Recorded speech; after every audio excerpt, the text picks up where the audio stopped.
Hello everyone, welcome to today's video. तो आज के वीडियो में हम बात करेंगे आपके स्कूल ऑफ फिलॉसफी यथार्थवाद यानी रियलिज्म के बारे में। तो चलिए स्टार्ट करते हैं। सबसे पहले अगर हम रियलिज्म के मीनिंग को समझे तो रियलिज्म जो है आपका, ये आपका एक ऐसा स्कूल ऑफ फिलॉसफी है जो किसको रियल मानता है।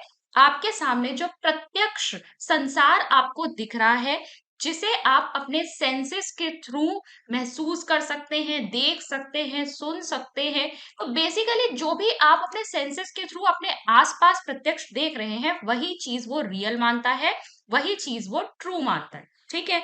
तो रियलिज्म एक ऐसी वेस्टर्न फिलोसफी है। ठीक है। अभी तक जितनी भी फिलोसफीज हमने पढ़ी, ये सब वेस्टर्न फिलोसफीज हैं। चाहे हम नेचुरलिज्म की बात करें, आइडियलिज्म की बात करें, प्रैग्मेटिज्म की बात करें, या अब हम जो रियलिज्म की बात कर रहे हैं। ठीक है। अब देखिए, रियलिज्म जो आपका वर्ड आया है वो कहाँ से आया है। रियलिज्म आपका वर्ड आया है वर्ड रियल से। ठीक है, रियल से आया है। और रियल कहाँ से डिराइव हुआ है? रियल आपका डिराइव हुआ है ग्रीक वर्ड रिज से, जिसका मतलब होता है मैटर या ऑब्जेक्ट। ठीक है, रिज मतलब मैटर या ऑब्जेक्ट। और इसीलिए हम कह सकते हैं कि जो रियलिज्म है उसको हिंदी में देखिए यथार्थवाद कहते हैं, या फिर क्योंकि ये ऑब्जेक्ट से कंसर्न कर रहा है, वस्तु के बारे में बात कर रहा है, इसलिए इसे वस्तुवाद भी कहा जाता है। ठीक है, तो ध्यान रखेंगे, जो रियलिज्म है आपका वो वस्तुवाद भी कहलाता है, क्योंकि यहाँ पर जो रिज वर्ड से यह आया है उसका मतलब क्या है? It is concerning to some object या अबाउट अ थिंग, जब हम किसी चीज की बात करते हैं। ठीक है, हिंदी वाले भी देख सकते हैं। यथार्थवाद वस्तु के अस्तित्व से संबंधित एक दृष्टिकोण है जिसके अनुसार संसार की प्रत्येक वस्तु सत्य है और प्रत्यक्ष है। ठीक है। अब देखिए, जो भी चीजें हम यहाँ पर पढ़ेंगे ना, उसमें आपको हो सकता है रियलिज्म आपको मैच करता हुआ दिखाई दे कि नेचुरलिज्म से कैसे अलग है, प्रैग्मेटिज्म से कैसे अलग है। तो अब हम इसके बारे में बात करते हैं ताकि मैं कंफ्यूजन यहाँ पर ना रहे। अगर हम प्रकृतिवाद की बात करें, यानी कि अगर हम नेचुरलिज्म की बात करें, तो यहाँ पर नेचुरलिज्म में अल्टीमेट ट्रूथ और रियलिटी किसे माना गया था? पदार्थ को माना गया था कि हर चीज किसकी बनी हुई है? पार्टिकल्स से बनी हुई है। और ये संसार क्या है? एक यंत्र है, ये कहा था उसमें। ठीक है, एक ये यंत्र है, एक मशीन है, पूरा ब्रह्मांड। और जो मनुष्य है वो भी एक छोटी मशीन की तरह ही काम करता है, उस मशीन का वो हिस्सा है। ठीक है। हमारा जो शरीर है वो किसका बना हुआ है? पंच तत्वों का बना हुआ है। और अंततः हमारी हम क्या होंगे? पंच तत्वों में ही विलीन हो जाएंगे। हमारे अंदर केमिकल प्रोसेसेस चल रहे हैं, जिसके प्रोसेसेस के परिणाम स्वरूप हमारे अंदर लाइफ ओरिजिनेट हो जाती है, जीवन हमारे अंदर दिखता है। ठीक है। तो ये आपका नेचुरलिज्म कह रहा था। रियलिज्म जो है ना, वो उस पर जो है इतना नहीं सोचता। वो अल्टीमेट रियलिटी के बारे में नहीं सोचता कि अल्टीमेटली किसकी एग्जिस्टेंस है। उसको बस यहीं तक संतोष है कि मुझे जो चीज दिख रही है, प्रत्यक्ष जो चीज दिख रही है, वही सत्य है। बस वो उसी को सत्य मानता है। उससे आगे जाके वो नहीं करेगा कि उसका भी क्या होगा या वो फाइनली किससे बना है, इसमें वो नहीं जाता। बस जो उसे अपने आसपास दिख रहा है, जो वो प्रत्यक्ष देख पा रहा है, सुन पा रहा है, महसूस कर पा रहा है, अपने सेंसेस से जिस भी चीज को वो परसीव कर पा रहा है, वही उसके लिए रियलिटी है। वो उसकी अल्टीमेटनेस पर या अंतिम सत्य क्या है उसमें वो नहीं घुसेगा। ठीक है। नेचुरलिज्म इसमें और डीप जाता है। अंततः ये सब चीजें किससे बनी हुई है वो उस पर जाता है। ठीक है, तो ये प्रकृतिवाद से तो इसलिए अलग हो गया। अब अगर हम बात करें कि रियलिज्म आपका प्रैग्मेटिज्म से कैसे अलग है। ठीक है, प्रैग्मेटिज्म की अगर हम बात करें यानी प्रयोजनवाद से कैसे अलग है, तो देखो प्रैग्मेटिज्म में भी बात क्या की गई थी? हमारे लिए सत्य क्या है? जो भी सत्य क्या होगा? जो भी हमारे लिए उपयोगी है। ठीक है, उपयोगी जो चीजें हमारे लिए है वही हमारे लिए क्या है? सत्य है। ठीक है, और हम किस सत्य को कैसे पहचान सकते हैं? एक्सपेरिमेंट करके, प्रयोग द्वारा हम सत्य को पहचान सकते हैं। और सत्य इनके अनुसार बदलता रहता है। जैसे जैसे समय बदलेगा, जगह बदलेगी, तो सत्य भी बदल जाएगा। यानी कि प्रैग्मेटिज्म डायनेमिक प्रोसेस है। ठीक है, डायनेमिक यानी कि परिवर्तनशील है। ट्रू नॉलेज भी जो है वहां पर क्या है? वो कह रहे एक्टिविटी और कॉन्सिक्वेंस से पता चल रही है। लेकिन यहाँ पर अगर हम रियलिज्म की बात करें, तो रियलिज्म क्या कहता है? ट्रू नॉलेज या रियल नॉलेज वो किससे लिंक करता है? वो ट्रेडिशन ऑफ फैक्ट से भी रिलेट करता है। ठीक है, यानी जो हमारी परंपराएं चली आ रही हैं, जो एकदम सत्य चीजें हैं, यूनिवर्सल ट्रुथ्स हैं, उनमें वो बिलीव करता है। ठीक है, रियलिज्म मानेगा आपके पास्ट को भी, जबकि प्रैग्मेटिज्म में हमने पढ़ा था कि ये पास्ट जो चीजें चली आ रही हैं पहले से, उसके ऊपर ये बिल्कुल ध्यान नहीं देता। ये सिर्फ वर्तमान की प्रॉब्लम्स को सॉल्व करने के बारे में सोचता है और भविष्य के प्रति एक आशावादी दृष्टिकोण रखता है। और सत्य इसके अनुसार चल रहा है, अभी बन रहा है, in the process of making है, चेंज होता रहेगा। लेकिन रियलिज्म पास्ट फैक्ट्स को भी आपका पूरी पूरी इंपॉर्टेंस देता है। ठीक है, अगर वो सत्य हैं, अगर वो हुई थी, अगर हम उन्हें अपने सेंसेस से देख सकते हैं, महसूस कर सकते हैं, परसीव कर सकते हैं, तो वो उसे सत्य मानेगा, चाहे वो पास्ट में भी घटनाएं हुई हों। तो प्रैग्मेटिज्म से ये ऐसे अलग है। अब अगर हम एक और चीज बात करें कि ये आइडियलिज्म से कैसे अलग है, ठीक है, यहाँ मैंने लिखा नहीं है लेकिन मैं आइडियलिज्म के बारे में भी आपको बता देती हूँ। आदर्शवाद की जब हमने बात की थी, आदर्शवाद में भी बहुत सारे फॉर्म्स होते हैं। तो जब हम सब्जेक्टिव आइडियलिज्म की बात करते हैं, सब्जेक्टिव आइडियलिज्म मतलब व्यक्तिपरक, आप कह लीजिए कि हर चीज के बारे में, जैसे आइडियलिज्म क्या मानता था, आइडियलिज्म मानता था कि इस जगत के अलावा भी एक आध्यात्मिक जगत है, ईश्वर है, जहां पर बहुत ज्यादा खुशी है उस जगत में, ठीक है, वहां सुख है, वहां पे इग्नोरेंस नहीं है, असली ज्ञान वही है, उसी को प्राप्त हमें करना है। लेकिन सब्जेक्टिव आइडियलिज्म क्या कहता है, व्यक्ति व्यक्ति के विचारों पर निर्भर करता है कि वो इस आध्यात्मिक जगत को कैसे देख रहा है, या किसी चीज के बारे में क्या वो विचार करता है। क्योंकि आइडियलिज्म किसके ऊपर फोकस करता है, आइडियाज के ऊपर, ठीक है, विचारों के ऊपर। महत्वता यहाँ किसकी है, यहाँ पर अल्टीमेट एग्जिस्टेंस किसकी है, आइडियाज की। तो ये जो चीजें हैं इनका अस्तित्व तो चला जाएगा, लेकिन विचार, इनसे जुड़ा हुआ जो विचार है वो हमेशा रहेगा, है ना, यही कहता है आइडियलिज्म आपका। और विचार सबका अलग अलग हो सकता है, हर व्यक्ति अपने अपने हिसाब से विचार रखता है, थॉट रखता है। किसी एक चीज के बारे में किसी ए व्यक्ति का कोई दृष्टिकोण हो सकता है, बी व्यक्ति का कोई और दृष्टिकोण हो सकता है। लेकिन आपका जो यथार्थवाद है वो कहता है कि किसी भी चीज से जुड़ी हुई जो उसके गुण या कैरेक्टरिस्टिक्स होती हैं वो ऑब्जेक्टिव होती है, ठीक है, वस्तुनिष्ठ होती हैं, चाहे व्यक्ति को उसके बारे में पता हो या ना पता हो। यानी जो चीजें हैं, चीजों का जो अस्तित्व है, जो उसके गुण हैं, वो सब हमारे माइंड से, एक व्यक्ति के माइंड से अलग है। जो माइंड में विचार आ रहा है उसको लेकर, वो चीजें अलग हैं, और ऑब्जेक्ट जो एग्जिस्टेंस है उसकी, वो रियल एग्जिस्टेंस है। ठीक है, पहले के जमाने में लोग जानते हो या ना जानते हो कि जो सूरज है वो पूर्व दिशा से उग रहा है और पश्चिम में जो है डूब रहा है, या धरती अपने अक्ष के ऊपर घूमती है, ये सब यूनिवर्सल ट्रुथ्स हैं। ठीक है, आपको पता हो या ना पता हो, ये सत्य वैसे के वैसे ही रहेंगे, यही यथार्थवाद है। ठीक है, हमारे माइंड में उसके बारे में वो विचार हो या ना हो, लेकिन जो सत्य होता है, जो एग्जिस्ट करता है, वो हमेशा रहेगा। ठीक है, और आइडियलिज्म क्या कह रहा था कि हर व्यक्ति का अपना अपना विचार हो सकता है और वो उसी विचार को सत्य मानेगा। ठीक है, तो यहाँ पर आइडियलिज्म से आप कह सकते हैं कि यहाँ पर सब्जेक्टिव व्यूज को ज्यादा इंपॉर्टेंस दी गई है, सब्जेक्टिव आइडियलिज्म की अगर हम बात करें, और यथार्थवाद जो है ऑब्जेक्टिव है। तो आइडियलिज्म के बिल्कुल ही विपरीत बात करता है आपका यथार्थ। तो ये तो हमने देखा कि रियलिज्म जो है आपका, बाकी तीन हमने स्कूल ऑफ फिलोसफीज पढ़ा है, उनसे ये कैसे अलग है। अब हम बात करते हैं इसके प्रोपोनेंट्स कौन है। तो देखिए, रियलिज्म या यथार्थवाद के जो मेन प्रोपोनेंट है वो है आपके अरिस्टोटल। अरिस्टोटल जो है आपके, जिनको हम हिंदी में अरस्तु भी कहते हैं, इनको फाउंडर ऑफ रियलिज्म कहा जाता है, फादर ऑफ रियलिज्म भी आप मान सकते हैं। ठीक है, संस्थापक माना जाता है, यहीं से शुरुआत हुई है। अब एक और चीज मैं आपको बता दूं, अरिस्टोटल जो थे प्लेटो के डिसाइपल थे, उनके शिष्य थे। प्लेटो आपके आइडियलिज्म को फॉलो करते थे, लेकिन अरिस्टोटल जो हैं वो रियलिज्म को फॉलो करते हैं। ठीक है, तो यहाँ पर आपके ये जो शिष्य और गुरु है, इन दोनों के आइडियोलॉजीज में डिफरेंस है, ये चीज ध्यान में रखेंगे। इसके अन्य जो आपके फिलोसफर्स हैं जो इसके प्रोपोनेंट्स है, कौन कौन है, जैसे इरेस्मस हो गए, रिबेलिस हो गए, लॉर्ड मोंटेग हो गए, रिचर्ड मुलकेस्टर हो गए, फ्रांसिस बेकन का नाम काफी आता है, जॉन मिल्टन, फिर रटके ऑफ जर्मनी, कॉमिनियस चेकोस्लोवाकिया से, white head, Burton Russell, John Locke और मुंशी प्रेमचंद का नाम भी आप याद रखेंगे। ठीक है, ये सब क्या है, आपके प्रमुख दार्शनिक है जो यथार्थवाद को मानते हैं। आगे बढ़ेंगे और डेफिनेशन से थोड़ा सा समझने की कोशिश करेंगे रियलिज्म को। रियलिज्म क्या है, it is a reinforcement of our common acceptance of the world as it appears to us. हमारे आसपास संसार हमें जैसा दिख रहा है, जैसा वो हमें अपीयर हो रहा है, उसी को सच एक्सेप्ट करना, उसी को सत्य मानना और इसी विचार का पुनर्बलन करना, बटलर के अनुसार क्या है, रियलिज्म है। अगर हम स्वामी राम तीर्थ की डेफिनेशन को देखें तो इन्होंने कहा है, रियलिज्म मीन्स बिलीफ और theory which looks upon the world as it seems to अस।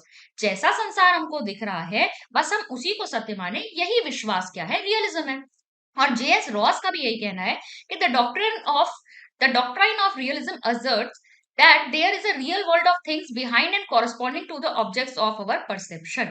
कहने का मतलब, हम जिस तरीके से अपने आसपास संसार को देख रहे हैं, वो वस्तुएं रियलिटी में एग्जिस्ट करती हैं, वही अंतिम सत्य है, वही यथार्थवाद है। ठीक है, अगर हम कुछ हिंदी की डेफिनेशंस देखें तो यहाँ पर आप देख सकते हैं, कार्टर वी गुड महोदय के अनुसार वह सिद्धांत जिसके अनुसार वस्तुगत यथार्थता या भौतिक जगत चेतन मन से स्वतंत्र रूप से अस्तित्व रखता है, उसकी प्रकृति और गुण उसके ज्ञान से मालूम होती है।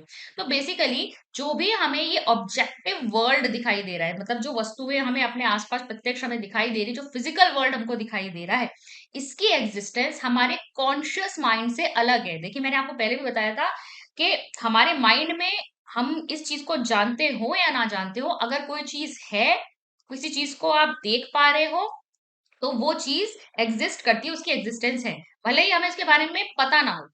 ठीक है, हमें उसकी नॉलेज ना हो। जैसे एक छोटा बच्चा है, वो अभी तो चीजें जब इस दुनिया में आएगा तो सीखेगा, उसको थोड़ी ना यूनिवर्सल ट्रुथ्स पता है, जो जो फिजिकल वर्ल्ड में जो जो चीजें चल रही हैं। लेकिन अगर उसे नहीं पता, इसका मतलब ये थोड़ी कि नहीं है। हमें पता हो या ना हो, जो चीजें एग्जिस्ट करती हैं फिजिकल वर्ल्ड में, जो चीजें, जो फिनोमेना होते हैं, वो उनका अस्तित्व है। ठीक है, तो हमारे चेतन मन से इंडिपेंडेंट, हमारे माइंड से इंडिपेंडेंट इनकी एग्जिस्टेंस है। और अगर हम इसके बारे में जानना चाहते हैं, तो हमें क्या करना पड़ेगा, इसकी प्रकृति और इसके गुण को समझना पड़ेगा, इसके बारे में ज्ञान अर्जित करना पड़ेगा। जैसे मैंने अभी छोटे बच्चे के लिए कहा, उसे पता नहीं है अभी कि जो सनराइज है वो ईस्ट में हो रहा है, जो धरती है वो अपने एक्सिस के ऊपर घूम रही है, जो सोलर सिस्टम है उसमें और प्लैनेट्स भी हैं, वो तो यहीं पे रहता है ना अर्थ पर, लेकिन उसे अभी और नहीं पता ब्रह्मांड में और क्या क्या चीजें। लेकिन जैसे जैसे वो इसकी नॉलेज को प्राप्त करेगा, जैसे जैसे वो इन चीजों को समझेगा, उसे ये यूनिवर्सल ट्रूथ्स, उसे ये जो भौतिक जगत है उसकी जानकारी मिलती जाएगी। ठीक है, राम महोदय के अनुसार यथार्थवाद यह मानता है कि जो कुछ हम प्रत्यक्ष में अनुभव करते हैं, उनके पीछे तथा उनसे मिलता जुलता वस्तुओं का एक यथार्थ जगत है। तो यहाँ भी यही कहा जा रहा है कि जो हम देख रहे हैं प्रत्यक्ष, वही वस्तुएं जो है उनका एक यथार्थ, एक जगत है, यानी कि एक इंडिविजुअल एग्जिस्टेंस है, एक रियल एग्जिस्टेंस है।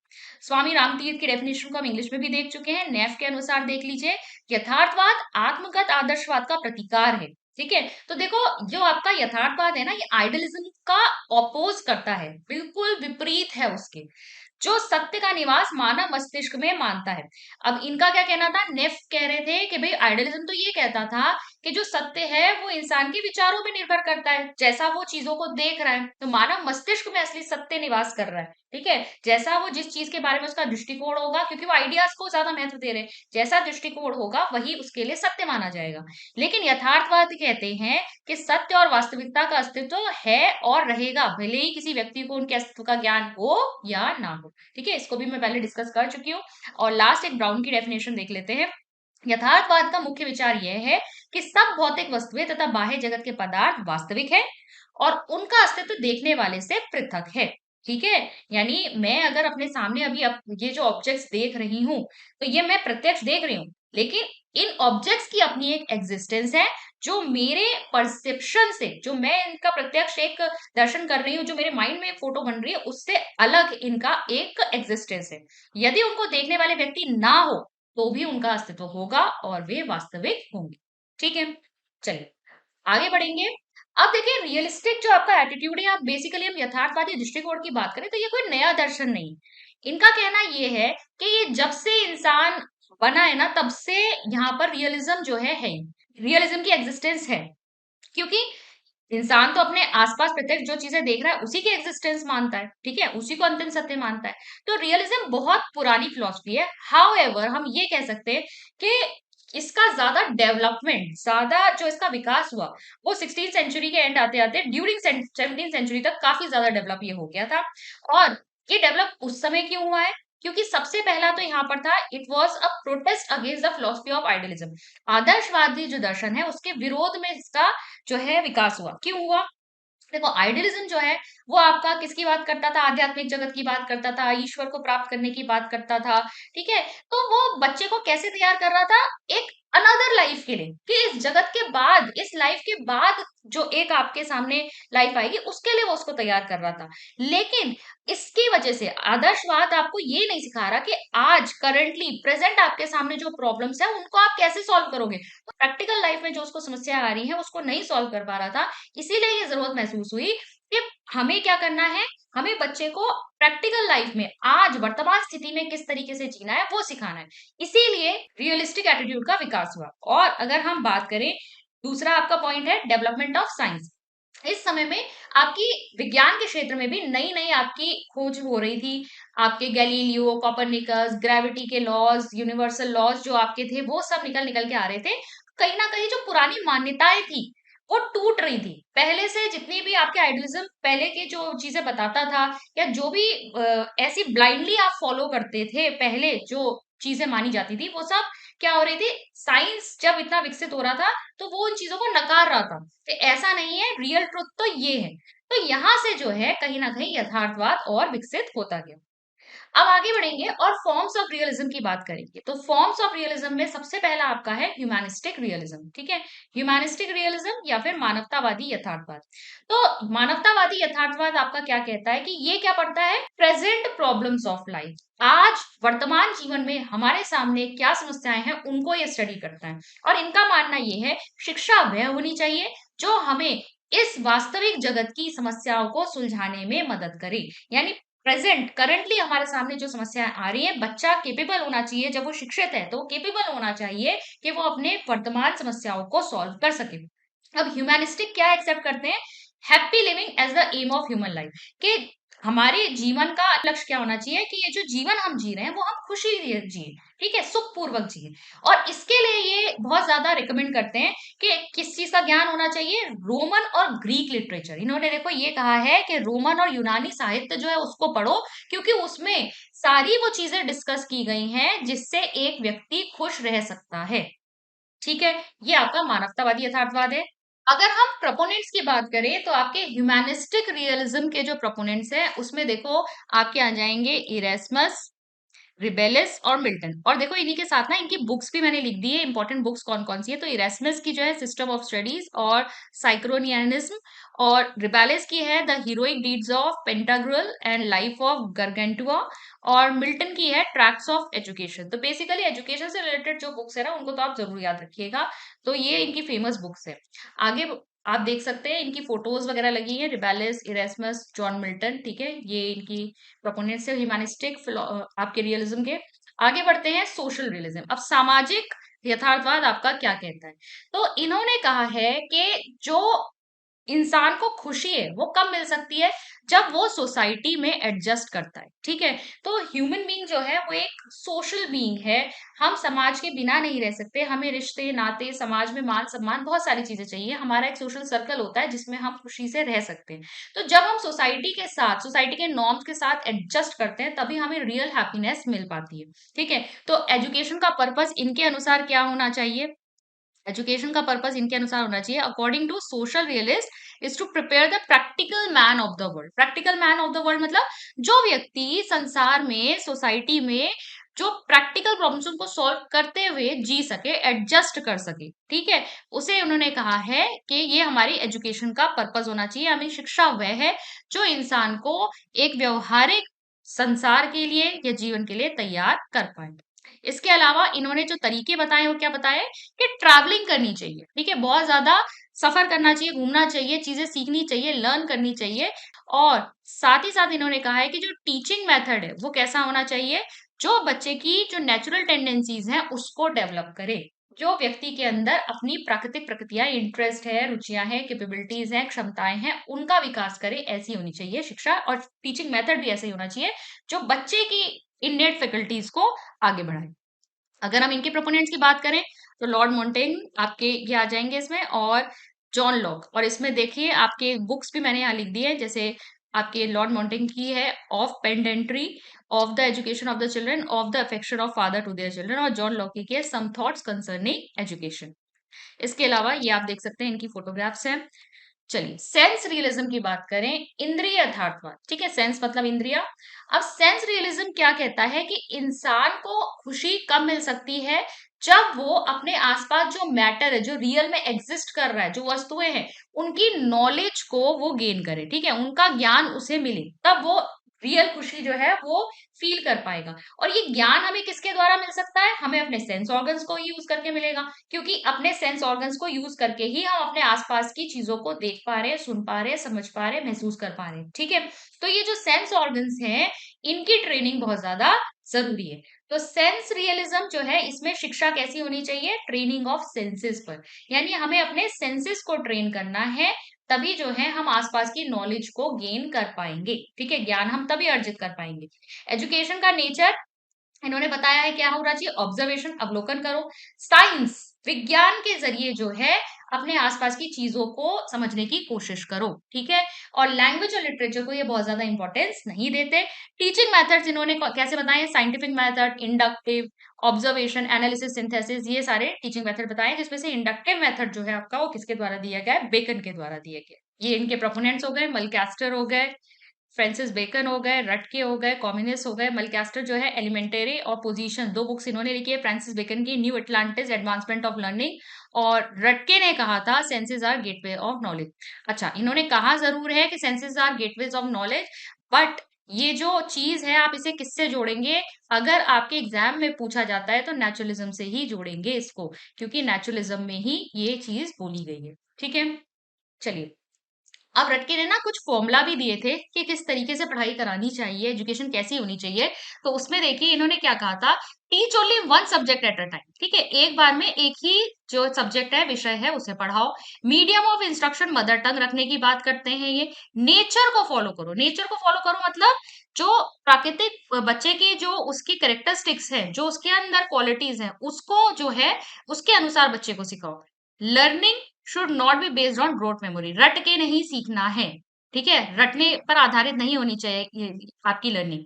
Knowledge should be through senses and experience. बच्चा जो है इंद्रियों के द्वारा ज्ञान प्राप्त करे, अपने अनुभवों के द्वारा ज्ञान प्राप्त करे। Things should be introduce first then word. Important है, things first and words later. ठीक है, यानी पहले वस्तुएं दिखाओ और उससे रिलेटेड फिर इसके बाद बच्चे को थ्योरेटिकल एस्पेक्ट पढ़ाओ। फिर है students should not B repressed. ठीक है, बच्चों को किसी भी तरीके से आपको दमन पूर्वक नहीं बताना है या समझाना है। और रिपीटिशन, दोहरा, बार बार दोहराने से चीजें जो है वो रिकॉल होंगी। और यूनिफॉर्मिटी ऑफ ऑल थिंग्स, सभी चीजों में एक रूपता दिखने की कोशिश करो। ठीक है, ये आपके प्रोपोनेंट्स है। और चौथा आपका फॉर्म आता है नियो रियलिज्म। ठीक है, तो अभी तक हमने तीन फॉर्म्स करे। पहला था ह्यूमैनिस्टिक रियलिज्म, दूसरा था सोशल रियलिज्म, तीसरा था सेंस रियलिज्म, चौथा है आपका नियो रियलिज्म। नियो रियलिज्म को ना एक्चुअल फिलोसफिकल थॉट माना जाता है। ठीक है, अभी तक की हम जो रियलिज्म की बात कर रहे थे, हम कह रहे हैं ना रियलिज्म वैसे तो आपका कोई फिलोसफिकल थॉट नहीं है, तो तब से है जब से इंसान की उत्पत्ति हुई है। वो अपने सामने जो चीजें प्रत्यक्ष देख रहा है उसी को वो यथार्थ मानता है। ठीक है, तो ये कोई फिलोसफिकल थॉट नहीं हुआ, उसको नहीं मान रहे थे इतना। लेकिन नियो रियलिज्म को रियल में फिलोसफिकल थॉट कहा जाता है, कि ये एक सच में दार्शनिक विचार है। और it appears the methods and results of modern development physics. ठीक है, तो आपके फिजिक्स यानी भौतिकी क्षेत्र में जितने भी नए नए आधुनिक आपके विकास हुए हैं, उनके आधार पे ये कहता है, इसने अपने मेथड्स डेवलप किए कि किस तरीके की एजुकेशन होनी चाहिए, क्या चीज हमें सीखनी है। तो ये क्या करते हैं, इनका मानना ये है कि जो साइंटिफिक प्रिंसिपल्स हैं वो हमेशा एक जैसे नहीं रहते। ऐसा नहीं है कि वो एक बार आप बन गए सिद्धांत तो वो हमेशा के लिए ऐसे ही रहेंगे। मैंने आपको एक बार पहले भी एग्जांपल दिया था कि जो पहले सोलर सिस्टम का सेंटर माना जाता था वो अर्थ को माना जाता था, कि अर्थ जो है वो बीच में है, और जो बाकी प्लैनेट्स हैं वो इसके चारों ओर चक्कर लगा रहे हैं। ठीक है, ये तो बाद में साइंटिफिकली प्रूव हुआ कि सन बीच में है सोलर सिस्टम के, और अर्थ जो है वो सूर्य के चक्कर लगा रही है, बाकी प्लैनेट्स भी सूर्य के चक्कर लगा रहे हैं। ठीक है, तो साइंस में एक चीज पहले जो थी आई, लेकिन उसके बाद जैसे जैसे और डेवलपमेंट हुआ, और ज्यादा आपके पास मॉडर्न इंस्ट्रूमेंट्स आते हैं, उनके द्वारा कैलकुलेशंस के द्वारा आप निकालते हो, तो चीजें जो हैं वो बदलती भी हैं। ठीक है, तो इनका कहना था कि साइंटिफिक प्रिंसिपल्स भी एवरलास्टिंग नहीं होते, उसमें बदलाव परिवर्तन हो सकता है। तो ये चेंजेबिलिटी जो है उसको ये एक्सेप्ट करते हैं। इसके अलावा इन्होंने जो साइंस है और जो हम आसपास चीजें देख रहे हैं हम उसको प्रत्यक्ष मानते हैं। अभी तक की जितनी भी हमने फॉर्म्स पढ़ी उसमें हम उसी के ज्ञान की बात कर रहे थे, कि हमें साइंटिफिक नॉलेज की बात करनी चाहिए, जो प्रत्यक्ष वस्तु है उन्हीं को समझना चाहिए, वही ट्रू नॉलेज है। लैंग्वेज लिटरेचर किसी काम का नहीं है। लेकिन नियो रियलिज्म ऐसा नहीं कहता। नियो रियलिज्म कहता है कि नहीं, जो आपके साथ और चीजें हैं, ह्यूमनिस्टिक फीलिंग से जुड़ी हुई चीजें, आर्ट है, ठीक है, कल्चर है, ये चीजें भी साइंस के साथ सीखनी जरूरी है। ठीक है, तो नव यथार्थवाद आपका इनको भी इंपॉर्टेंस देता है। प्रोपोनेंट्स कौन हो जाएंगे? व्हाइट हेड और बर्ट्रैंड रसल। ठीक है, ये इनकी फोटोग्राफ्स है। अब पढ़ते हैं फंडामेंटल प्रिंसिपल्स ऑफ रियलिज्म। अब जितना भी मैंने अभी तक आपको रियलिज्म के बारे में बताया है, अगर आपको वो चीजें समझ में आई हैं तो ये फंडामेंटल प्रिंसिपल्स जो हैं, मौलिक सिद्धांत, ये आपको आसानी से समझ में आ जाएंगे। तो सबसे पहले जो हम बात कर रहे हैं, क्या है यहाँ पर कि फिनोमिनल वर्ल्ड इज ट्रू, दृश्य संसार ही सत्य है। तो हमें जो दिख रहा है, जो भी प्रत्यक्ष हम देख पा रहे हैं अपने आसपास, संसार, वस्तुएं, चीजें, भौतिक जगत, वही सत्य है, उसी की एग्जिस्टेंस है, ये रियलिज्म कहता है। Senses are gateways of knowledge कह रहा है वो, यानी कि जो आपके इंद्रियां हैं वो आपके ज्ञान के द्वार है, क्योंकि इसी के द्वारा आप अपने आसपास के जगत को देख पा रहे हो। थ्योरी ऑफ ऑर्गेनिज्म क्या कहता है? जीव का सिद्धांत। थ्योरी ऑफ ऑर्गेनिज्म के अनुसार इन्होंने कहा है कि जो एक ऑर्गेनिज्म, एक जीव है, वो किससे मिलकर बना है? वो बना है आपका कॉन्शियस एंड अनकॉन्शियस। ठीक है, चेतन और अचेतन फॉर्म से बना है।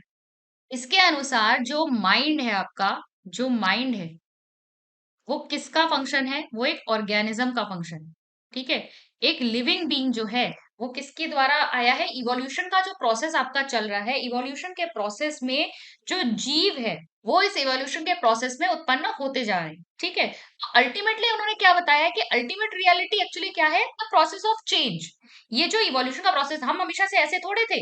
हम पहले बहुत अलग अलग प्रकार के जानवर आए हैं, उसके बाद जो है लाइफ इस तरीके से इस फॉर्म में आई है, और अब जाकर जो है हम ह्यूमन बीइंग, जो ह्यूमन रेस है वो उत्पन्न हुई है, जिसके पास माइंड है, जो चीजों को देख सकती है, समझ सकती है, प्रत्यक्ष रूप से उसे परसीव कर सकती है।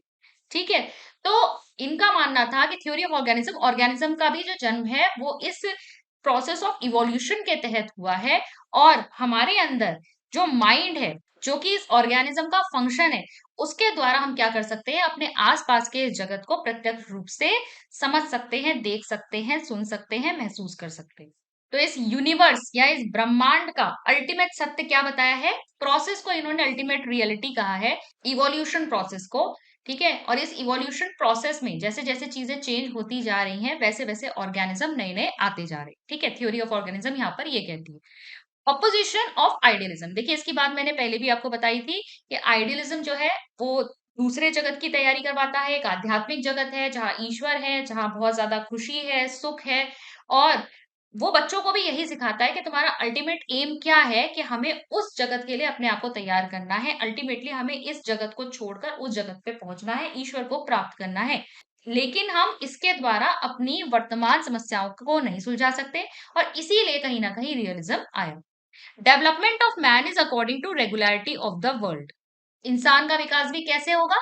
जैसे जैसे जो है संसार में एक नियमितता आती जा रही है, जैसे जैसे संसार में चीजें होती रहती हैं, जैसे एक रेगुलरिटी बनी हुई है, उसी प्रकार से इंसान का भी विकास होगा। ठीक है, जैसे जैसे संसार में परिवर्तन आ रहा है, वैसे वैसे इंसान में भी विकास होगा। फिर है man is a part of material world. तो व्यक्ति या मैन भी क्या है? वो इस भौतिक जगत का ही एक हिस्सा है। जैसे हम थ्योरी ऑफ ऑर्गेनिज्म में भी पढ़ रहे हैं ना, कि अल्टीमेटली जो ये हमारे आसपास जो भौतिक जगत दिख रहा है, इसमें इवोल्यूशन का प्रोसेस चल रहा है, उसी के तहत जो है ऑर्गेनिज्म का भी डेवलपमेंट हुआ है। तो हम भी किसका हिस्सा है? हम इस मटेरियल वर्ल्ड का ही हिस्सा है। Knowledge of material world is essential for happy living. तो इस भौतिक जगत की जानकारी हमारे लिए बहुत ज्यादा जरूरी है, तभी हम खुश रह पाएंगे। इम्फेसिस ऑन एक्सपेरिमेंट और ऑब्जर्वेशन, तो ये किसके ऊपर जोर देते हैं? प्रयोग के ऊपर, अवलोकन के ऊपर, कि हमें चीजों को क्या करना चाहिए? समझना चाहिए, देखना चाहिए और प्रयोग करना चाहिए, तभी हम ट्रू नॉलेज को गेन कर पाएंगे।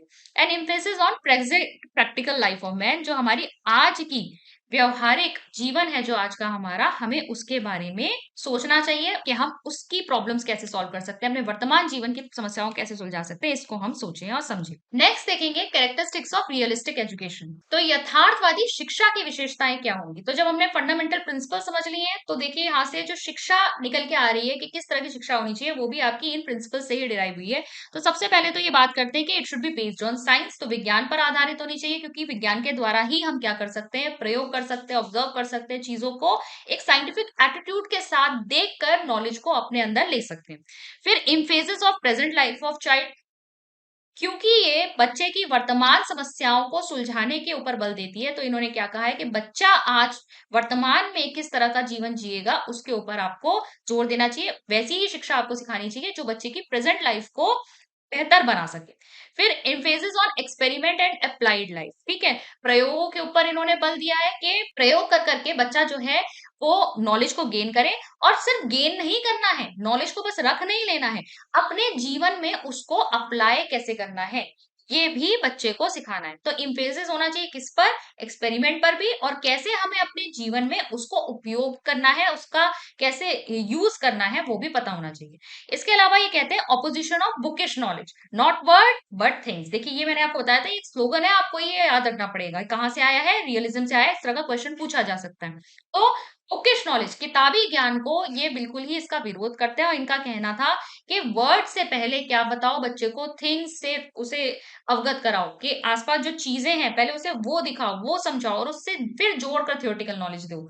फिर है आपका लिमिटेड फ्रीडम ऑफ चाइल्ड। अब लिमिटेड फ्रीडम ऑफ चाइल्ड का मतलब क्या है? देखो यहाँ पर वैसे तो ये कहते हैं कि बच्चे को फ्री छोड़ दो, बच्चे को क्या करो, खुद से ऑब्जर्व करके, खुद से एक्सपेरिमेंट करके चीजों को सीखने दो। लेकिन इनका मानना ये भी है कि बच्चा जब इग्नोरेंस से नॉलेज की तरफ जा रहा है तो वो अपने खुद के एफर्ट से करे, ठीक है, अपने खुद के एफर्ट्स, खुद के प्रयासों से जो है अपने ज्ञान को अर्जित करे, और इस बीच उसके अंदर एक सेल्फ डिसिप्लिन होना चाहिए। आपको बस ऐसे ही खाली नहीं छोड़ देना है, उसको फ्री नहीं छोड़ देना है, बच्चे के अंदर स्व अनुशासन होना चाहिए, ठीक है।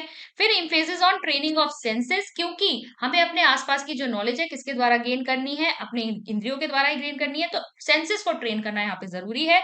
और equal importance to individuality and sociability, ये एक व्यक्ति को जितने महत्व देते हैं उतना ही महत्व ये समाज को भी देते हैं। इनका मानना है कि जो व्यक्ति है वो समाज में ही जिएगा। अगर हम एक व्यक्ति का हम जो विकास कर रहे हैं, व्यक्ति के अंदर हम गुण डाल रहे हैं, उसको हम नॉलेजेबल बना रहे हैं, तो अल्टीमेटली हम एक सोसाइटी को भी इंप्रूव कर रहे हैं, क्योंकि अल्टीमेटली वो हिस्सा किसका है? एक सोसाइटी का है। तो एक बेहतर सोसाइटी बनाने के लिए हमें एक इंडिविजुअल को भी तैयार करना है, उसका भी विकास करना है, उसे भी शिक्षित होना जरूरी है, प्लस ओवरऑल जो सोसाइटी है उसमें भी इसी तरीके से डेवलपमेंट होगा। फिर देखिए realism and AIIMS of education. तो अगर हम शिक्षा के उद्देश्य या लक्ष्य की बात करें तो रियलिज्म के हिसाब से क्या होना चाहिए? जो बच्चे को उसके वास्तविक जीवन के लिए तैयार करे, रियल लाइफ के लिए जो तैयार करे, वैसी शिक्षा होनी चाहिए। फिर हैप्पी लाइफ, यानी कि बच्चा अपने जो जीवन उसे जीना है, क्योंकि ये तो जो करंट अभी जो प्रेजेंट उसका संसार है, जो उसका जगत है, जो उसके आसपास जो जीवन जी रहा है, वो उसी को सत्य मानते हैं। वो किसी बाद के जगत की, किसी आध्यात्मिक जगत को वो समझते ही नहीं है, मानते ही नहीं है। तो इनका मानना है कि जो जीवन हम जी रहे हैं, हमें उसे ही सुखपूर्वक और खुशी से जीना चाहिए। तो जो शिक्षा बच्चे को हैप्पीली जीने में सहायक हो, वैसी होनी चाहिए शिक्षा, ठीक है। To acquaint the child with natural and social environment, बच्चे को आप किससे अवगत कराइए? जो उसका प्राकृतिक, जो उसका सामाजिक वातावरण है, उससे आप बच्चे को रूबरू करवाइए। डेवलपमेंट ऑफ साइंटिफिक एटीट्यूड, बच्चे के अंदर वैज्ञानिक दृष्टिकोण जगाना। डेवलपमेंट ऑफ मेंटल पावर, बच्चे की जो मानसिक जो उसकी शक्तियां हैं उनका विकास करना है, क्योंकि अल्टीमेटली जब वो नॉलेज गेन कर रहा है, रीजन कर रहा है, तर्क कर रहा है, साइंटिफिक एटीट्यूड डेवलप कर रहा है, तो उसकी मेंटल फैकल्टीज या मेंटल क्षमताएं ही, मानसिक क्षमताएं ही वहां प्रयोग हो रही।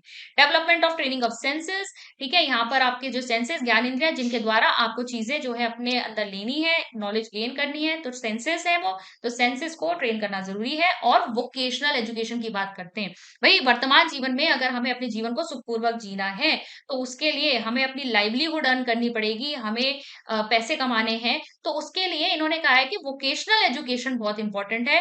बच्चा क्या व्यवसाय जो है वो लेगा, किस तरीके से अपनी जीवन में जो एक आय है वो अर्जित करेगा, उसके लिए आपको उसको वोकेशनल एजुकेशन देना जरूरी है। फिर देखिए रियलिज्म एंड करिकुलम की अगर हम बात करें तो करिकुलम में ना ये बहुत सारी चीजें रखते हैं। इनका कहना है कि जो करिकुलम है वो क्या होना चाहिए, जो बच्चे की डे टू डे लाइफ जो है उसको सॉल्व कर सके, तो इस तरह की पढ़ाई आपको करानी है। इसके अलावा इन्होंने एक्सटेंसिव करिकुलम रखा है। एक्सटेंसिव मतलब बहुत सारे सब्जेक्ट्स, बहुत सारे 30 सब्जेक्ट्स बता दिए थे इन्होंने। इन्होंने कहा कि बच्चे के पास चॉइस होनी चाहिए, कि बच्चा अपनी रुचि के अनुसार, अपने इंटरेस्ट के अनुसार कोई भी सब्जेक्ट सेलेक्ट कर सके। इसके अलावा ये कहते हैं कि जो शिक्षा है वो मदर टंग में कराओ, क्योंकि हमें क्या करना है, बच्चे के लिए उपयोगी होनी चाहिए ना, बच्चे को समझ में आना चाहिए। तो वो कैसे समझ में आएगी? मदर टंग की बात करते हैं, ठीक है, मदर टंग में, मातृभाषा में आप चीजें सिखाइए। चाइल्ड सेंटर सोशल करिकुलम, ठीक है, बच्चे को केंद्र में रखकर आपको जो करिकुलम है वो डेवलप करना है, बच्चे की जरूरत के अनुसार होना चाहिए, उसकी इंटरेस्ट के अकॉर्डिंग होना चाहिए और उसकी करंट नीड्स के अकॉर्डिंग होना चाहिए। और most emphasis on vocational education, जैसा कि अभी हमने बात करी, व्यवसायिक शिक्षा के ऊपर ये जोर देने की बात करते हैं। फिर देखिए सब्जेक्ट्स क्या क्या होने चाहिए करिकुलम में, तो ये देखिए प्राइम इंपॉर्टेंस तो देते हैं साइंस सब्जेक्ट्स की, ये कहते हैं कि एक तो भाई साइंस के सब्जेक्ट्स पढ़ाओ। सेकेंडरी प्लेस ये देते हैं हिस्ट्री, ज्योग्राफी, लॉ वगैरह को, ठीक है, इसको आप कर सकते हो, इसको थोड़ी कम इंपॉर्टेंस दी है। फिर तीसरे लेवल पे इन्होंने बताया लिटरेचर, आर्ट और म्यूजिक, जिसका कोई बहुत ज्यादा रोल नहीं है इनके अनुसार, ठीक है, लोएस्ट प्लेस इसे दी है। अगर हम मेथड्स ऑफ टीचिंग की बात करें तो कई सारे मेथड्स यहाँ पे दिए गए हैं। अब देखो सबसे पहले तो ये बात कर रहे हैं, अगेन बार बार बातें देखो वही निकल निकल के आ रही है, ट्रेनिंग ऑफ सेंसेस की बात कर रहे हैं, सेंस ऑर्गन्स की बात कर रहे हैं। ये कैसे होगी, देखो यहाँ पर ना टीएलएम की भी बहुत बात होती है। जब हम फर्स्ट थिंग्स देन वर्ड्स की बात कर रहे हैं तो मतलब आप TLM, teaching learning material, teaching ads का प्रयोग करोगे। अगर आपसे कहता है ना टीचिंग एड्स का प्रयोग कहाँ से निकल के आया, रियलिज्म से निकल के आया, तो इम्फेसाइज किस पे किया है, सेंस ऑर्गन्स को। फिर मिल्टन के अनुसार एक्सकर्शन और टूर, ठीक है, इन्होंने ये मेथड बताए कि बच्चों को टूर पे लेके जाओ, एक्सकर्शन पे लेके जाओ, उससे बच्चा सीखेगा। लॉकी ने क्या बताया है, ऑब्जर्वेशन, एक्सकर्शन एंड एक्सपीरियंस, अनुभव कराओ, एक्सकर्शन पे लेके जाओ, अवलोकन करना सिखाओ बच्चे को। लर्निंग बाय डूइंग कह रहे हैं, लर्निंग बाय सेल्फ एक्सपीरियंस, बच्चा स्व अनुभव से सीखे, खुद करके सीखे, ठीक है। इसके अलावा जो वर्कशॉप, लेबोरेटरीज है, उसको इन्होंने बहुत ज्यादा इंपॉर्टेंस दी है एजुकेशन में। रियलिज्म जो है वो क्या कहता है आपका, इन्होंने कहा है कि ऑब्जेक्ट्स जो है वो बेसिस ऑफ एक्सपीरियंस होने चाहिए, पहले बच्चे को ऑब्जेक्ट्स दिखाओ और फिर उससे जुड़ी हुई चीजें उसको बताओ, इसका मतलब ऑडियो विजुअल एड्स, ठीक है, ऑडियो विजुअल एड्स की ये बात करते हैं कि ऑडियो विजुअल एड्स बहुत ज्यादा इंपॉर्टेंट है। और को रिलेशन मेथड को भी ये फील्ड ऑफ एजुकेशन में लेकर आए हैं। को रिलेशन मतलब आप चीजों को रिलेट कर पाओ, तभी तो बच्चा जो सीख रहा है उसको अपनी डे टू डे लाइफ में अप्लाई कर पाएगा, जब वो को रिलेट कर पाएगा, जब सह संबंधितता उसको पता चलेगी तभी वो उसको अप्लाई करेगा ना, यूज करेगा। और इंडक्टिव मेथड की बात करते हैं, इंडक्टिव मेथड कहाँ से कहा जाता है, एग्जाम्पल टू रूल, पहले बच्चे को बहुत सारे एग्जाम्पल्स बताओ, उसके बाद उससे जुड़ा हुआ जनरल रूल बताओ, ठीक है। तो इंडक्टिव मेथड आपका किससे जुड़ा है, आपका रियलिज्म से जुड़ा है। अगर आपसे डिडक्टिव पूछ लेना, डिडक्टिव जिसमें पहले रूल बताते हैं बाद में आप एग्जाम्पल्स देते हो, तो रूल टू एग्जाम्पल वाला आपका किससे जुड़ा हुआ है, ध्यान कर लो।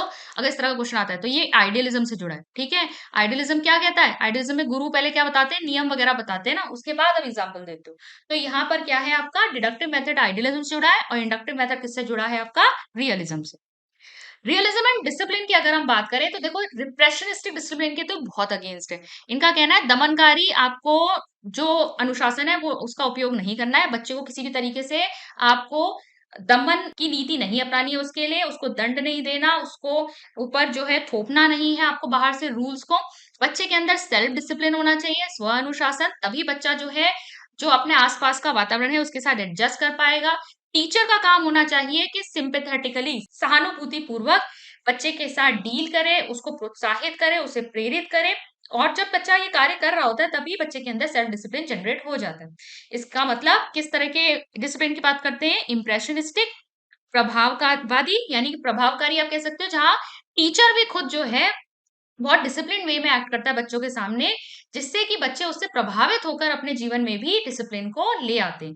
या इमेंसिपेटरी, जिसे हम मुक्तिदायक कहते हैं, छोड़ दो बच्चे को, खुला छोड़ दो और ज्यादा बच्चे के ऊपर रोक वोक मत लगाओ, बच्चा अपने आप डिसिप्लिन हो जाए। रियलिज्म एंड टीचर की बात करें तो रियलिज्म के अनुसार जो शिक्षक है वो कैसा है, शिक्षक ऐसा होना चाहिए जिसका दृष्टिकोण कैसा है, साइंटिफिक, ठीक है, साइंटिफिक पॉइंट ऑफ व्यू होना चाहिए और बच्चों के अंदर भी वो साइंटिफिक एटीट्यूड डेवलप कर सके। इसके अलावा शिक्षक को जो नॉलेज है वो काफी होनी चाहिए, अपने सब्जेक्ट पर कमांड होनी चाहिए और ऑब्जेक्टिव होना चाहिए, ठीक है। अपने व्यूज नहीं बच्चे के ऊपर थोपने, अपनी इमेजिनेशन बच्चे के ऊपर नहीं थोपनी है। यहाँ पर हम ऑब्जेक्टिविटी को बहुत ज्यादा फोकस करते हैं रियलिज्म में। रियलिज्म क्या कहता है कि सत्य जो है वो वैसा ही रहेगा, चाहे आप उसे मानो या नहीं मानो। तो ऑब्जेक्टिव होना चाहिए अपने थॉट में और अपने विचारों को बच्चे को ऊपर नहीं थोपना है। ट्रू एक्सप्लोरर होना चाहिए, जो खुद से भी आप जो है चीजों को एक्सप्लोर करें, खोजें, ढूंढें, ज्ञान को जानने की कोशिश करें। ये एक टीचर की कैरेक्टरिस्टिक होनी चाहिए रियलिज्म के अनुसार, ठीक है। और कैसे खोजना है आपको, साइंटिफिक मेथड, वैज्ञानिक विधियों का उपयोग करके। इसके अलावा बच्चों की नीड्स क्या है, उनके इंटरेस्ट क्या है, उनकी इच्छाएं क्या है, उससे भी टीचर को अवगत होना चाहिए।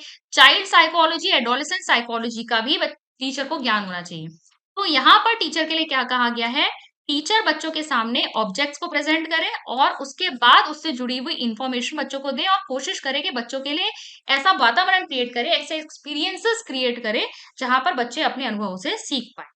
ठीक है, इसके लिए क्या कहते हैं, क्योंकि टीचर के अंदर बहुत सारी कैरेक्टरिस्टिक्स डिमांड कर रहे हैं कि साइकोलॉजी पता होनी चाहिए, चाइल्ड साइकोलॉजी पता होनी चाहिए बच्चे की टीचर को, और साथ ही साथ साइंटिफिक एटीट्यूड होना चाहिए, अपने सब्जेक्ट पर कमांड होनी चाहिए, ठीक है, टीएलएम वगैरह भी शो करनी है। तो कैसे पढ़ाना है बेसिकली टीचर को पता होना चाहिए। इसके लिए ये टीचर ट्रेनिंग पे जोर देते हैं। इनका कहना है कि टीचर को वेल ट्रेन होना चाहिए, यानी टीचर ट्रेनिंग कराई जानी चाहिए। रियलिज्म और स्कूल की अगर हम बात करें तो यहाँ पे एक वक्तव्य आप ध्यान रखिए कि स्कूल के लिए कहते हैं कि school is the mirror of society. School क्या है? समाज का दर्पण है। तो इनके अनुसार स्कूल कैसा होना चाहिए? स्कूल एक ऐसी जगह है जो एक वर्कशॉप है जहां पर इंसान को बनाया जा रहा है या इंसान के अंदर नॉलेज डाली जा रही है। ठीक है, तो वर्कशॉप है। तो इसी तरीके से स्कूल को आपको विजुअलाइज करना है, जहां पर ट्रेन टीचर्स बच्चों के लिए अपॉर्चुनिटी प्रोवाइड करते हैं कि बच्चे अपने इंटरेस्ट, एप्टीट्यूड और एबिलिटीज अपनी क्षमताओं के अनुसार, रुचियों के अनुसार विकसित हो सके, विकास कर सके। ठीक है, तो इस तरीके का स्कूल होना चाहिए। यानी कि यहाँ पर स्कूल जो है उसमें कैसा एनवायरनमेंट मिलना चाहिए? आर्टिफिशियल एनवायरनमेंट की जगह रियल एनवायरनमेंट। ठीक है, तभी बच्चा जो है अपने असली सामाजिक परिवेश से या नेचुरल एनवायरनमेंट से जोड़कर उसको देख पाएगा और अपनी नॉलेज जो उसने स्कूल में गेन करी है उसको वहां अप्लाई कर पाएगा। इसके अलावा ये किसी एक स्कूल के फेवर में नहीं है। इनका कहना था डिफरेंट टाइप के स्कूल्स होने चाहिए, क्योंकि बच्चों में भी इनके इंडिविजुअल डिफरेंसेस हैं, सबकी जरूरतें अलग है, तो बहुत तरह के स्कूल्स होने चाहिए। ठीक है, स्कूल ऑर्गेनाइजेशन कैसी होनी चाहिए? जो रियल नीड्स ऑफ सोसाइटी पर बेस्ड हो, समाज की जो सच में जरूरतें हैं, जहां पर उनकी प्रॉब्लम सॉल्व हो सकती है, उनके ऊपर आधारित होना चाहिए स्कूल। उसी तरह की चीजें वहां पे आनी होनी चाहिए जहां पर बच्चा ये सब समस्याओं को सॉल्व करना सीख सके। को एजुकेशन जो है उसको ये सपोर्ट करते हैं। सह शिक्षा होनी चाहिए, लड़के लड़कियां साथ में पढ़ें, क्योंकि जैसे जैसे जो है परिवर्तन आ रहा है, समाज बदल रहा है, सह शिक्षा या को एजुकेशन भी एक नीड हो गई है। इसके अलावा साइंस लेबोरेटरीज होनी चाहिए वर्कशॉप्स के लिए, आप कह सकते हैं, क्योंकि यहाँ पर बच्चे प्रयोग कर करके ही सीखेंगे। और क्योंकि स्कूल को एक मिनिएचर फॉर्म ऑफ सोसाइटी बताया गया, लेकिन फिर अगेन आप इसको जोड़ेंगे किससे? प्रैग्मेटिज्म से। ठीक है, स्कूल मिनिएचर सोसाइटी है, किसने कहा है? प्रैग्मेटिज्म में कहा गया है। हालांकि मानते ये भी यही है कि स्कूल जो है सोसाइटी का दर्पण है। अगर हम कंट्रीब्यूशन देखें ओवरऑल कि एजुकेशन के क्षेत्र में रियलिज्म का क्या कंट्रीब्यूशन निकल के आता है, तो देखिए सबसे पहले तो प्रैक्टिकल एजुकेशन के ऊपर जो एम्फेसाइज करता है ना, वो रियलिज्म करता है कि बच्चे को व्यवहारिक शिक्षा दो। थ्योरेटिकली मत पढ़ाओ, उसको ज्ञान मत उसके अंदर भरो, उसको प्रैक्टिकल जो चीजें हो रही हैं वो समझाओ। उदार और एवं व्यवसायिक शिक्षा पर जोर, यानी कि कोई फिक्स आपको ऐसा करिकुलम नहीं देना है, आपको कैसा सिखाना है? वोकेशनल एजुकेशन जो बच्चे के लिए उपयोगी हो। ठीक है, बच्चा जिससे अपनी लाइवलीहुड अर्न कर सके, इस तरह की शिक्षा पर ये जोर देते हैं। वैज्ञानिक विषयों पर जोर देते हैं, साइंटिफिक सब्जेक्ट्स, क्योंकि बच्चा साइंस के द्वारा एक्सपेरिमेंट करके ही चीजों को सीख पाएगा। सह शिक्षा पर ये जोर देते हैं। ठीक है, तो सह शिक्षा भी कॉन्सेप्ट आपका रियलिज्म से निकल के आ रहा है। नई शिक्षण विधियां और शिक्षण सूत्र दिए गए हैं, तो जैसे हमने रट्टे के भी पढ़े थे ना, नए फॉर्मुलाज उन्होंने दिए थे। तो जो न्यू टीचिंग मेथड्स हैं और न्यू जो आपके टीचिंग मैक्सिम्स हैं, वो भी कहीं ना कहीं यहाँ से निकल के आए हैं। फिर शिक्षक प्रशिक्षण की अवधारणा का परिचय दिया है। अब टीचर ट्रेनिंग की ये बात करते हैं कि टीचर ट्रेनिंग होनी चाहिए, तभी टीचर को जो है एग्जैक्टली पता होगा कि क्या कैसे पढ़ाना है। फिर विद्यालय के सामाजिक स्वरूप पर बल देते हैं कि जो विद्यालय होना चाहिए, आर्टिफिशियल क्लासेस मत वहां पे क्रिएट करो, वहां पे तो उसे एक सोसाइटी का मिनिएचर फॉर्म बनाओ, जहां पर जो है बच्चा रियल प्रॉब्लम्स को फेस करना सीख सके। और व्यक्ति और समाज को समान महत्व दिया है। व्यक्ति का भी विकास करना है एजुकेशन के द्वारा, और उसी के द्वारा आपका सोसाइटी का भी विकास होगा। ठीक है, तो ये है आपका यथार्थवाद, रियलिज्म का टॉपिक, और इसी के साथ हमारे चारों स्कूल्स ऑफ फिलोसफी जो हैं वो खत्म हो गए। आई होप आज का लेक्चर पसंद आया होगा। मैं मिलती हूँ आपसे नेक्स्ट वीडियो में। Thank you.